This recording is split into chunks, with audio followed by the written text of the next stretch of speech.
और इतनी तेजी से फैक्ट्री की तरह बच्चे पैदा किए जा रहे थे कि उनके पास न उतनी जमीनें थी न उतने मकान थे। तो 10 कमरे का मकान बनाते थे तो उनके एक आंगन होता था। समझिए वो बुरा क्यों बन रहा है, उसको समझिए कि वो वाली उससे तेरी शादी कराऊंगा और वो उसको बता देती थी उससे तेरी शादी कराऊंगा, और उसका बच्चा जो आता था वो पूरे गांव को मामा कहता था। घुस गई तो हमारे हिंदू भी छिछोरे हो गए और वो भी बहन बेटियों को पहचानना बंद करते जा रहे हैं।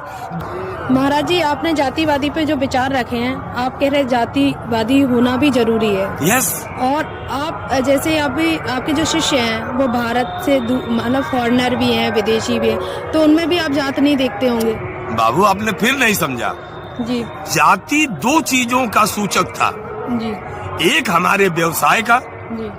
और एक हमारे बच्चों के विवाह का। जी। इससे हमारा समाज नियंत्रित होता था। देखो देखो देखो, रुको बाबू, हमारी संस्कृति क्या थी अब समझो। जी। जाति कहाँ थी?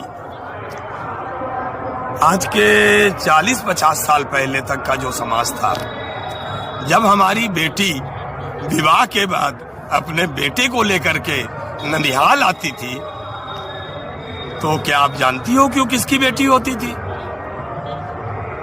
जी। अपने बाप की? जी। नहीं, वो गांव की बेटी होती थी और उसका बच्चा जो आता था वो पूरे गांव को मामा कहता था। जी। हमारी संस्कृति में जो गांव की पैदा हुआ बेटी है वो पूरे गांव की बेटी होती थी, पूरे गांव की बहन होती थी। परिवर्तन कहाँ आया उसको समझिए। वो बुरा क्यों बन रहा है उसको समझिए। एक दूसरी संस्कृति आई जिसमें बच्चे पैदा करने की होड़ थी। जी। और इतनी तेजी से फैक्ट्री की तरह बच्चे पैदा किए जा रहे थे कि उनके पास न उतनी जमीनें थी न उतने मकान थे। तो 10 कमरे का मकान बनाते थे तो उनके एक आंगन होता था।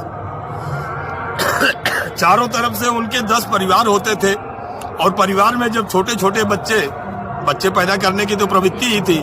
छोटे छोटे बच्चे जब पैदा होते थे तो जब वो लेट्रिन पेशाब करते होते थे तो एक दूसरे से बोल देते थे कि वो वाली उससे तेरी शादी कराऊंगा, और वो उसको बता देती थी उससे तेरी शादी कराऊंगा।